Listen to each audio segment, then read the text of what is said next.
तो जय हिंद, नमस्कार प्यारे बच्चों, कैसे आप सभी। आई होप आप सभी बहुत ही अच्छे होंगे। तो आप सभी ने पिछले वाला वीडियो में, संस्कृत का वाला वीडियो में आप सभी ने बहुत सारा प्यार दिया, इसके लिए आप सभी को दिल से थैंक यू। तो चलिए आज हम लोग जो है ना, जो क्लास शुरू होगा संस्कृत का हमारा पार्ट 2 होगा। कल आपको पार्ट 3 पढ़ाए थे, आज पार्ट 2 है, उल्टा आ गया है ना। तो चलिए कोई दिक्कत नहीं, पढ़ने से मतलब है। तो इसमें इस वीडियो में प्यारे बच्चों आप सभी को पूरा पाटलिपुत्र के बारे में सारांश पढ़ाएंगे हम, ठीक है ना। पूरा जितना क्वेश्चन आंसर होगा सब सब्जेक्टिव से लेकर ऑब्जेक्टिव, यानी कि एक ही वीडियो में आपका सब चीज खत्म करने वाले हैं। बिल्कुल बेहतर तरीका से आपको हम समझाएंगे, बताएंगे, ठीक है ना। तो चलिए, अगर वीडियो को आप अधिक से अधिक शेयर कीजिएगा और पसंद आएगा तो लाइक और क्या बोलते हैं उसको सब्सक्राइब जरूर कीजिएगा, ठीक है। तो एक क्लास करते हैं स्टार्ट। तो एक बार फिर से आपको हम बता दें कि इस वीडियो में आपको हर चीज मिलेगा जी, हर चीज मिलेगा। पहले तो आपको मिलेगा सरल भाषा में इसका प्रश्न उत्तर मिलेगा, है ना, बिल्कुल अपना इजी भाषा में, लैंग्वेज में मिलेगा आपको, ठीक है। दूसरा क्या है, प्लस में बच्चों एक महत्वपूर्ण चीज की पीडीएफ आपको नीचे एक नंबर मिलेगा, अथवा आपको एक व्हाट्सएप ग्रुप का लिंक मिलेगा और एक टेलीग्राम ग्रुप का भी लिंक मिलेगा। आप वहां जुड़ जाइएगा, आपको पूरा पीडीएफ बिल्कुल फ्री में मिल जाएगा। इतना सुविधा के लिए हम कर दिए हैं, ठीक है। तो चलिए क्लास को करते हैं स्टार्ट। तो शुरू करते हैं पहला सब्जेक्टिव से। तो पहला प्रश्न आज का है साथियों कि भगवान बुद्ध ने पटना के बारे में क्या कहा था। भगवान बुद्ध पटना कई बार आए थे और पटना के स्थिति को देखकर उन्होंने पटना के बारे में क्या कहे थे। तो आंसर है, भगवान बुद्ध ने पाटलिग्राम के बारे में कहा था कि यह गांव एक समय में महानगर होगा। क्या कहा था कि यह गांव जो है या पटना ग्राम जो है एक महानगर होगा, बड़ा शहर के रूप में उभर के आएगा, लेकिन किंतु परस्पर लड़ाई, आग और बाढ़ के भय से सदैव पीड़ित रहेगा। भगवान बुद्ध कहते हैं, क्या कहते जी, कहते हैं क्या कि यह नगर पटना जो है या पाटलिग्राम जो है ना, एक दिन यह एक बहुत बड़ा नगर होगा, लेकिन यह नगर जो है ना सदैव हमेशा बाढ़ पानी से, आगलगी से और जो है ना आपका क्या बोलते हैं उसको, बाढ़ पानी से और आपसी विवाद से हमेशा क्या होगा, प्रभावित होते रहेगा, हमेशा उसका विनाश होते रहेगा। बाढ़ पानी हर बार जो है ना हमारा पटना जिला में आता है। समय बीतने के बाद भगवान बुद्ध का बात सत्य हो गया, पाटलिग्राम ही पटना के नाम से प्रसिद्ध हो गया। क्लियर है सबका। चलिए आगे बढ़ते हैं। अगला क्वेश्चन है, लेखक पाटलिपुत्र वैभव पाठ में हमें क्या संदेश देना चाहते हैं। लेखक पाटलिपुत्र के बारे में यानी इस पाठ में पटना के बारे में, यानी इस पाठ में क्या संदेश देना चाहते हैं, पटना के बारे में क्या बताना चाहते हैं, इस पाठ में वो क्या संदेश देना चाहते हैं। आंसर है, लेखक पाटलिपुत्र वैभव पाठ के माध्यम से यह संदेश देना चाहते हैं कि पटना एक महानगर था, इसका इतिहास 2500 वर्षों का पुराना है। यानी कि लेखक इस पाठ के माध्यम से पटना के वैभव के बारे में बताने का प्रयास किए हैं, पटना के इतिहास को बताने का प्रयास किए हैं। मध्यकाल में पटना की स्थिति जर्जर थी, मतलब पूरा टूट फूट गया था पटना। मुगल काल में इस नगर का पुनः उद्धार हुआ। किस काल में उद्धार हुआ, तो मुगल काल में फिर से उसका उद्धार हुआ, फिर से पटना को अच्छा तरह से उसको सजाया गया, फिर से उसको बनाया गया। अंग्रेजों के शासन काल में, जिसमें कि अंग्रेज पटना आए थे, हमारे भारत पे गुलाम जब भारत को गुलाम किए थे, जब पटना आए थे, तो उसमें अंग्रेज ने क्या किए थे, अपना सामान को अपना जगह ले जाने के लिए, अपना देश ले जाने के लिए उन्होंने पटना को अच्छा सुंदर बनाया था, पटना को अच्छा से उसको विकसित किया था। अंग्रेजों के शासन काल में इस नगर का खूब विकास हुआ, है ना। अंग्रेजों ने भी पटना को अच्छा तरह से सुधारा था, पटना को अच्छा तरह से बनाया था। भगवान बुद्ध कई बार पटना आए थे और पटना के बारे में कहे थे कि यह गांव, यानी पटना पहले एक सिंपल सा गांव था, ठीक है ना। पटना गांव एक समय बहुत बड़ा शहर के रूप में विकसित होगा। पटना में पटन देवी का मंदिर है जो नगर की पालिका देवी कहलाती है। पटना में क्या है जी, पटना में पटन देवी का मंदिर है और उस देवी को पटना की पटन देवी कही जाती है। क्लियर है सबका। यानी कहने का मतलब हुआ कि लेखक इस पाठ के माध्यम से पटना के स्थिति के बारे में, पटना के वैभव के बारे में बताने का प्रयास किए हम लोगों को, ठीक है। चलिए अगला क्वेश्चन है हमारा कि पाटलिपुत्र के प्राचीन महोत्सव का वर्णन करें, यानी कि पाटलिपुत्र में, पटना में प्राचीन काल में कौन सा जो ना महोत्सव हुआ करता था, कौन सा जो ना पूजा पाठ हुआ करता था विशेष तौर पर। अथवा पटना में कौमुदी महोत्सव कब मनाया जाता था, यानी कि पटना में जो है ना शरद काल में एक कौमुदी नाम का महोत्सव बनाया जाता था। जैसे कि हम लोग दुर्गा पूजा करते हैं ना, तो दुर्गा पूजा के ठीक जैसे हम दुर्गा पूजा में एकदम पूरा नया नया कपड़ा पहनते, सभी लोग खुश रहते हैं ना, यानी जिस तरह से प्यारे बच्चों हम लोग दुर्गा पूजा मनाते हैं, है ना, सेम उसी प्रकार से कौमुदी उत्सव शरद काल में मनाया जाता था पटना में। अंतर है कि पाटलिपुत्र में शरद काल में कौमुदी महोत्सव बड़ी धूमधाम से मनाया जाता था। यह महोत्सव दुर्गा पूजा के समान भव्य से मनाया जाता था। सभी नगरवासी जिस दिन की यह पूजा कौमुदी महोत्सव हुआ करता था, उस दिन जो है ना सभी नगरवासी आनंद मग्न हो जाते थे। इस समारोह का विशेष प्रचलन गुप्त वंश के शासन काल में था। किसे काल में? गुप्त काल के शासन काल में जो है ना कौमुदी महोत्सव पटना में मनाया जाता था। पटना महोत्सव किस पूजा के समान है? तो दुर्गा पूजा के समान यह कौमुदी महोत्सव है। यह जो ना शरद काल में गुप्त वंश के शासन काल में मनाया जाता था। क्लियर है सबका? आप सभी ना इसका नोट्स बना लीजिएगा प्यारे बच्चों, ठीक है ना। अगर आप नोट्स नहीं बना सकते हो तो आपको जो नीचे नंबर मिलेगा, जो आपको लिंक मिलेगा, वहां जुड़ जाइएगा, आपको बिल्कुल फ्री में पीडीएफ मिल जाएगा। आपसे 1 भी रुपया हम चार्ज नहीं करेंगे। अगला क्वेश्चन है कि पाटलिपुत्र वैभव पाठ का 5 वाक्य में परिचय दें, यानी कि पाटलिपुत्र का जो वैभव है इसके बारे में आपको 5 वाक्य में बताना है। अथवा क्वेश्चन ये भी आ सकता है, पाटलिपुत्र को शिक्षा का प्राचीन केंद्र क्यों माना जाता है। देखिए पटना को जो है ना, पाटलिपुत्र को, पटना को शिक्षा का प्राचीन केंद्र माना जाता है। लगभग शिक्षा व्यवस्था जो है ना पटना में बहुत ही अच्छा है। आप सभी सुनते होंगे कि आपका भाई बहन अगर अच्छा डिवीजन ला लिया है तो पढ़ने के लिए कहाँ जाता है? पटना जाता है। इसका मतलब हुआ पटना में शिक्षा का व्यवस्था बहुत अच्छा है, सुंदर है। वहाँ अच्छे शिक्षक मिलेंगे, है ना, प्रसिद्ध सब शिक्षक मिलेंगे, वहाँ का रिजल्ट बेहतर होता है। तो पटना को जो है ना शिक्षा का घर भी कहा जाता था।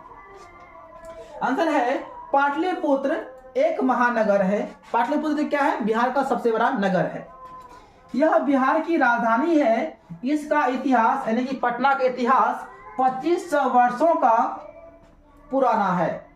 राजशेखर रचित काव्य मीमांसा से जानकारी मिलती है कि पाटलिपुत्र शिक्षा का एक प्राचीन केंद्र था। यहाँ संस्कृत के अनेक विद्वान हुए थे। कहाँ में? पटना में संस्कृत के अनेक विद्वान हुए थे, जैसे कि पाणिनि हो गया, पिंगल हो गया, वररुचि हो गया, तथा पतंजलि की परीक्षा यहीं पर ली गई थी। कहाँ पर? पटना में ही इसका भी परीक्षा लिया गया था। इन्हें ख्याति भी यहीं से प्राप्त हुई है ना। जितने हमारा पाणिनि हो गया, पिंगल हो गया, वररुचि हो गया, है ना, ये सभी जितने जो संस्कृत के प्रकार विद्वान है, सभी का जो है ना, सभी का जो ख्याति है, नाम गाम जो है ना पटना से ही हुआ था।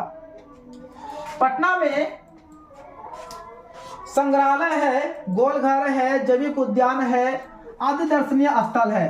अशोक के समय यह नगर समृद्ध था। राजा अशोक के समय यह नगर क्या था? समृद्ध था। अशोक कौन था? अशोक मौर्य वंश का तीसरा सम्राट था। मौर्य वंश का पहला सम्राट जो था चंद्रगुप्त मौर्य था। उसके बाद मौर्य वंश का दूसरा सम्राट जो हुआ उसका बेटा बिंदुसार हुआ। उसके बाद मौर्य वंश का तीसरा सम्राट जो हुआ बिंदुसार का बेटा अशोक हुआ, ठीक है ना, जो कि प्रतापी राजा भी कहलाता था। अशोक को प्रियदर्शी राजा भी कहा जाता है, ठीक है ना। तो अशोक के समय में पटना का जो ना काफी जो उद्धार हुआ, पटना काफी समृद्ध हुआ था। चलिए आगे चले। अगला क्वेश्चन है कि पटना के मुख्य दर्शनीय स्थलों का उल्लेख करें। पटना में ऐसा कौन कौन देखने योग्य दर्शन है, जिससे आप लोगों को पता है? पटना में गोलघर है, पटना में संग्रहालय है, महात्मा गांधी सेतु पुल पटना में है। लोग पटना देखने के लिए जाते हैं, वहां लोग जाकर गोलघर घूमते हैं। वहां जाकर संजय गांधी जैविक उद्यान, चिड़ियाघर जो है वहां लोग जाके देखते हैं, है ना। हम खुद गए थे देखने के लिए। वर्तमान में पटना के वैभव का वर्णन अपने शब्दों में कीजिए, यानी पटना के बारे में अपने शब्दों में बताना है। पटना आखिर क्या है? पटना में क्या क्या देखने योग्य चीज है? आंसर है पटना पहले क्या है? बिहार की तो राजधानी, पहली बात तो हो गया। इसलिए पटना प्रसिद्ध है। क्यों? इसलिए प्रसिद्ध है कि पटना बिहार की राजधानी, इस नाम से प्रसिद्ध है। दूसरा क्या है कि इसका इतिहास जो है, पटना का इतिहास जो है प्यारे बच्चों, वो 2500 वर्षों का पुराना है। सोचिए कितना वर्ष का पुराना पटना, 2500 वर्षों का है। इस नगर का दिन प्रतिदिन विस्तार होता जा रहा है। दिन प्रतिदिन पटना विकसित होते जा रहा है। यह नगर गंगा के तट पर बसा हुआ है। पटना जो है ना गंगा के तट पर बसा हुआ एक नगर है। यहाँ पर संग्रहालय, सचिवालय, गोलघर, तारामंडल, जैविक उद्यान, मौर्यकालीन जो अवशेष था है ना, अवशेष, महावीर मंदिर आदि यह दर्शनीय स्थल है। पटना में ना इसे भी देखने योग्य है।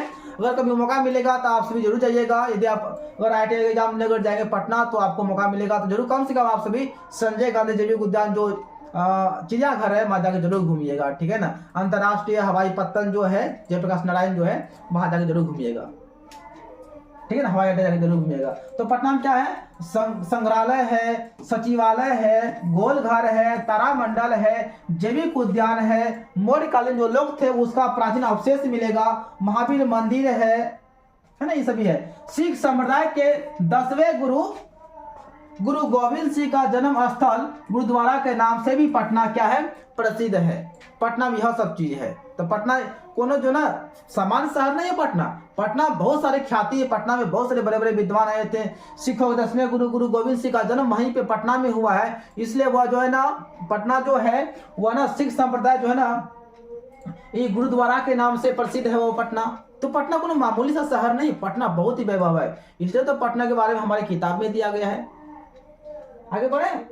अगला क्वेश्चन हो रहा है कि राजशेखर ने पटना के संबंध में क्या लिखा है। राजशेखर ने अपनी किताब में पटना के बारे में क्या लिखा है। अथवा क्वेश्चन आ सकता है राजशेखर ने पटना का उल्लेख किस रूप में किया है। आंसर है कवि राजशेखर ने अपनी रचना काव्य मीमांसा में लिखा है पटना में बड़े बड़े कवि, व्याकरणीय, भाष्यकार प्रशिक्षित हुए हैं। उन्होंने कहा है कि बहुत समय तक पाटलिपुत्र की प्राचीन सरस्वती परंपरा की स्थिति रही है। यानी कि राजशेखर कहे हैं कि बहुत समय तक पटना को सरस्वती का कुलगिरी कहा जाता था। यदि कहा जाता था कि सबसे अच्छा शहर कौन है, नगर कौन है, पटना है। यानी कि सरस्वती का कुल भंडार किसको कहा जाता है, किस शहर को कहा जाता है, तो पटना शहर को कहा जाता है। वहां पे एक पर एक विद्वान है। पटना में एक से एक राजनीतिक लोग पटना में रहते हैं। अधिक राजनीतिक क्षेत्र कहाँ में है, पटना में है। आपका अधिक जो है ना शिक्षा व्यवस्था कहाँ में है, पटना में है। हाई कोर्ट कहाँ है, पटना में। तो पटना मामूली सा शहर नहीं है। पटना के बारे में व्याख्या कीजिएगा ना आप लोग। पटना बहुत बड़ा जो है ना एक विशेष शहर है। यह हमारा पटना के बारे में था, ठीक है ना। अब क्या करते हैं हम लोग, अब आते हैं इस पाठ में। देखिए आपका इस पाठ में कितना टोटल हमारा 6 सब्जेक्टिव निकला, ठीक है ना। और हो सकता है लेकिन जो विशेष सब था जो एग्जाम की दृष्टि से था मैंने उसको कवर किया था, ठीक है ना। अब आते हैं संपूर्ण पाठ का जो प्रश्न उत्तर हम लोग करने वाले हैं ऑब्जेक्टिव, ठीक है ना। क्या है, संपूर्ण पाठ का प्रश्न उत्तर जो वस्तुनिष्ठ प्रश्न है उसके बारे में पढ़ने वाले हैं, ठीक है। पहला प्रश्न है कि बिहार की राजधानी कहाँ है, तो पटना है। बिहार का इतिहास पटना का इतिहास कितना पुराना है, तो 2500 वर्षों का है। विदेशी यात्री कौन कौन थे, तो मेगास्टिच, फायान, हेनसांग, इति सिंह, ये सभी क्या थे, विदेशी यात्री थे जो कि पटना आए थे, पटना का दर्शन किए थे, पटना के बारे में इतिहास अपने अपने ग्रंथों में लिखे थे, कॉपी डायरी में लिखे थे। पाटलिपुत्र पाठ में किसके वैभव का वर्णन किया गया है, तो पाटलिपुत्र में पटना के बारे में वर्णन किया गया है। अगला है पाटलिपुत्र किस नदी के किनारे में बसा हुआ है, वो गंगा किनारे में बसा हुआ है। पाटलिपुत्र कैसा नगर है, एक विचित्र नगर है ना, विचित्र नगर है। कौन, पटना एक विचित्र नगर है, गंगा के किनारे में बसा हुआ है। कूटनीति के रचनाकार कौन है, तो दामोदर गुप्त जी हैं। पटना को सरस्वती का कुलगृह किसने कहा था, तो दामोदर गुप्त कवि ने कहा था। अगला है कि धरती का तिलक किस शहर को कहा जाता है, धरती का तिलक टीका किस शहर को कहा जाता है, तो पटना को कहा जाता है। स्वर्ग जैसे सुंदर कौन सा शहर है, तो पटना शहर है। बिहार का सबसे बड़ा नगर कौन है, तो पटना नगर है। भगवान बुद्ध के समय पटना का नाम क्या था, तो पाटलीग्राम था। भगवान बुद्ध बहुत बार कहाँ आए थे, तो पटना आए थे। किसने कहा था पटना भविष्य में एक महानगर होगा, किसने कहा था, तो भगवान बुद्ध ने कहा था। पटना शब्द, पटन शब्द किस शब्द से बना हुआ है, पटन शब्द जो है ना पत्तन शब्द से बना हुआ है। पटन या पटना, जो पटना शब्द किस शब्द से बना हुआ है, तो पतन। पतन का मतलब होता है कि पटना का हर साल बाढ़ पानी से पतन होता है। किससे, बाढ़ पानी से हर साल पतन होता है, इसलिए पत्तन शब्द से पटना बना है हमारा। गुरु गोविंद सिंह किस धर्म के गुरु थे? तो सिख धर्म के गुरु थे, 10वें गुरु थे यह। सिखों के 10वें गुरु कौन थे? तो गुरु गोविंद सिंह थे।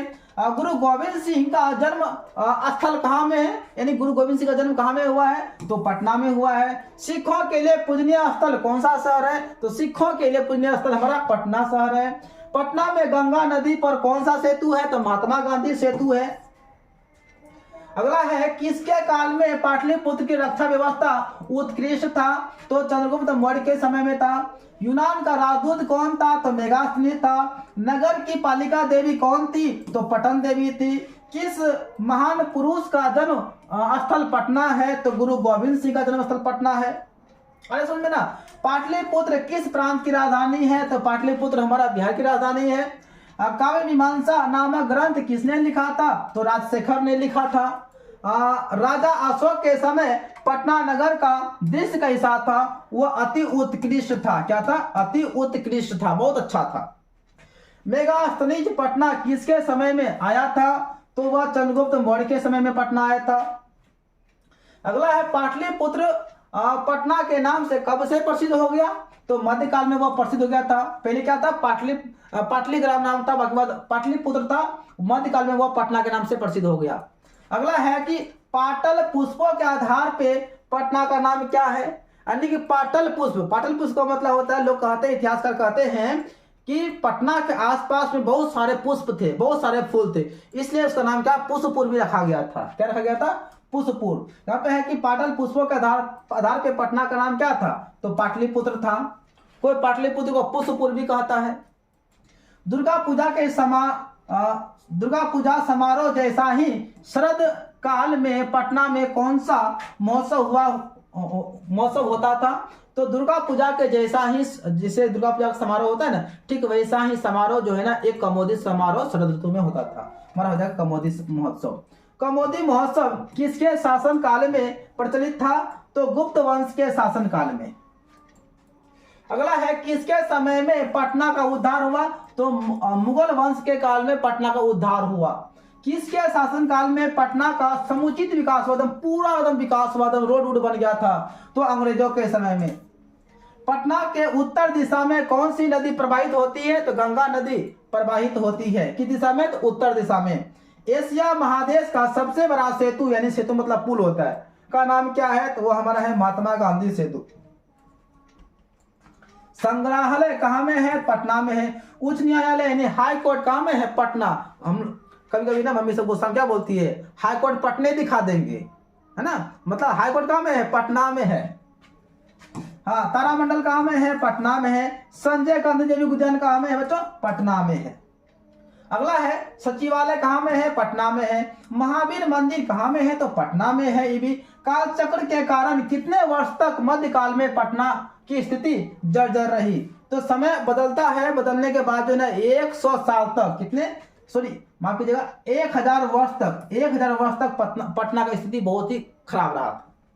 सरस्वती का कुलगिरी कौन सा महानगर था? तो पटना था। चलिए, यानी कि टोटल प्रश्न आपको हो ऑब्जेक्टिव कितना? 44। मुझको लगता नहीं है कि किसी बुक में आपको 44 का प्रश्न मिलेगा, किसी वेबसाइट में मिलेगा। तो जहां तक था हम इसको कवर कर दिए। आज हमारा यह जो पाटलिपुत्र वैभव पाठ था प्यारे बच्चों, वो खत्म हो चुका है।